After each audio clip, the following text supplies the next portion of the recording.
আমাদের বেশিরভাগ আন্দোলন ভণ্ডুল হয়ে যায় নেতৃত্বের একটা কারাকারির কারণে। তো এই আন্দোলনে এই বিষয়গুলো আসলে ছিল না, এই বিষয়গুলো সব ছাত্র সংগঠনে একটা আন্ডারস্ট্যান্ডিং ছিল একদম শুরু থেকেই, এবং তারা তাদের লোকবল পাঠাইছে এখানে তাদের মতো করে।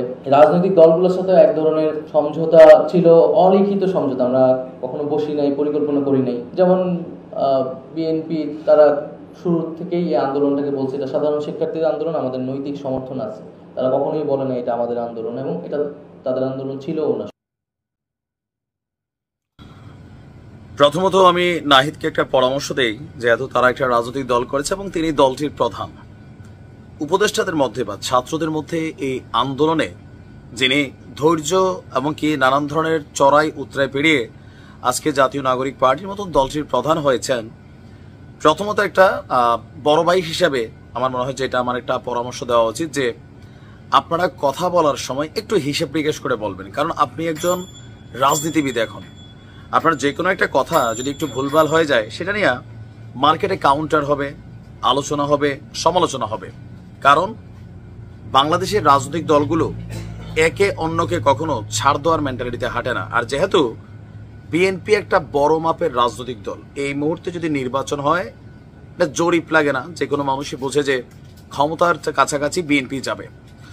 তো নাহিদের এই বক্তব্যটা, ভিডিওর প্রথমে যে বক্তব্যটা আপনারা শুনেছেন, এটা নিয়ে এই মুহূর্তে সোশ্যাল মিডিয়াতে আবার তোলপাড় যে এই আন্দোলনটা বিএনপির আন্দোলন ছিল না, এবং বিএনপির সাথে এই প্রথমবারের মতন কিন্তু তিনি প্রকাশ্যে বললেন যে কোন রকম প্ল্যান, পরিকল্পনা, বৈঠক আসলে হয় নাই, সমঝোতা হয় নাই। শুধু বিএনপি তখন বলছিল যে আন্দোলনে আমরা নৈতিক সমর্থন করছি, আর এই আন্দোলনের টোটাল প্ল্যানারই ছিল ছাত্র জনতার মাধ্যমে এই আন্দোলনটা হয়েছে। এখন নাহিদের এই বক্তব্যটা আসলে কোন জায়গাতে ভেজাল ক্রিয়েট করে আপনি দেখেন, বিএনপির যারা বড় বড় নেতা আছেন তারা দাবি করছেন যে এই আন্দোলনটার পেছনে এটার গতিকে বাড়াতে, অথবা এই নাহিদ সার্জিসটা যখন ডিবি অফিসে ছিলেন তখন এই আন্দোলনটার গতি বৃদ্ধি করা, যাত্রাবাড়ি সহ বিভিন্ন জায়গায় যে প্রতিরোধ গড়ে তোলা, দেশের মধ্যে যে হঠাৎ করে আমরা রাস্তায় মানুষ টানতে দেখছি, এটার পেছনে যারা যারা ভূমিকা রেখেছেন এদের মধ্যে বিএনপি অন্যতম, এবং এদের প্রায় 450-500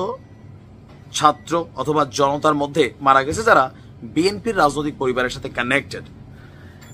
তো এই যে বক্তব্যগুলা, কেউ কেউ বিএনপির মধ্যে আবার একটু অতিরিক্ত দাবি করছেন যে টোটাল আন্দোলনের মাস্টারমাইন্ড জনাব তারেক রহমান। বাট তারেক রহমান কখনো এটা বলেন না যে তিনি মাস্টারমাইন্ড, আর এটা বলার বিষয় না। যিনি মাস্টারমাইন্ড তিনি অলওয়েজ পেছনেই থাকবেন, পর্দার আড়ালে। তো যে ক্রেডিট ইস্যুতে রাজনৈতিক প্ল্যাটফর্মে এসে এই যে বিভক্তি, এটাই কিন্তু ছাত্রদের সাথে গতানুগতিক যে রাজনৈতিক দলগুলো আছে তাদের মধ্যে একটা দ্বিধাদ্বন্দ্ব তৈরি করে। ইভেন আরেকটা মেসেজ ক্রিয়েট করে যে এই আন্দোলনটা টোটালি ছাত্ররাই করছে। বাট হু ইজ ছাত্র? নাহিদের কি রাজনৈতিক পরিচয় ছিল না? সেও তো একটা রাজনৈতিক দল করত, আসিফ করত, সার্জিসরা করত তৎকালীন প্রেক্ষাপটে, শিবিরের পোলাপাইন শিবিরের তারা গোপনে করত, ছাত্রদলের তারা ছাত্রদলের রাজনীতি করত। পিওর ছাত্র কোনো রাজনীতি করে না এমন ছাত্র হয়তো বাংলাদেশে খুব কমই ছিল, বিশেষ করে প্রাইভেটে হয়তো থাকতে পারে, কিন্তু প্রাইভেটের তারাও তো কোনো না কোনো দলকে রিপ্রেজেন্ট করে ব্যক্তিগত জীবনে। সো এই আন্দোলনটা রাজনৈতিক দলের বাহিরে শুধুমাত্র নাহিদ সার্জিস 5 জন 10 জন আর 50 জন মিলে আন্দোলনটা কিন্তু আসলে গতি পায় নাই। এখানে টোটাল খেলার পিছনে শিবির আমাদের না সবচেয়ে বড় ভূমিকা রাখছে। আর একটা পর্যায়ে এসে বিএনপি তাদের সর্বশক্তি, অর্থনীতি, লোকবল সবটাই কিন্তু প্রয়োগ করছে। সো এই আন্দোলনটা বিএনপির ছিল না, কথাটা এইভাবে না বলে বলা যেত এই আন্দোলনটা ছিল সবার আওয়ামী লীগ বিরোধী যারা। আপনি বিএনপির ছিল না তার মানে এটা জামাতের ছিল, মানে এটা গণ অধিকার পরিষদের ছিল, একটা একটা ব্যস্ত লাগতেছে কথাটার মধ্যে। সো নাহিদ যখন কথা বলবেন আপনি বুঝে শুনে বলতে হবে, কারণ আপনার কথাকে সবাই কাউন্টার করবে। এই আন্দোলনটা যারাই করছে বাংলাদেশে এন্টি আওয়ামী লীগ, এবার হোক এটা একটা পোষা প্রাণী, মানুষ, কীট পতঙ্গ, যারাই ছিল তারাই কিন্তু করছে। সো এখানে ডাইরেক্ট কাউকে বাদ দিয়ে দেওয়া অথবা তাদের ভূমিকা নিয়ে প্রশ্ন তোলা, এটা কিন্তু আপনার মতন একজন পলিটিশিয়ানের জন্য আগামী দিনে নানান ঝামেলার কারণ তৈরি করবে। ভালো থাকুন।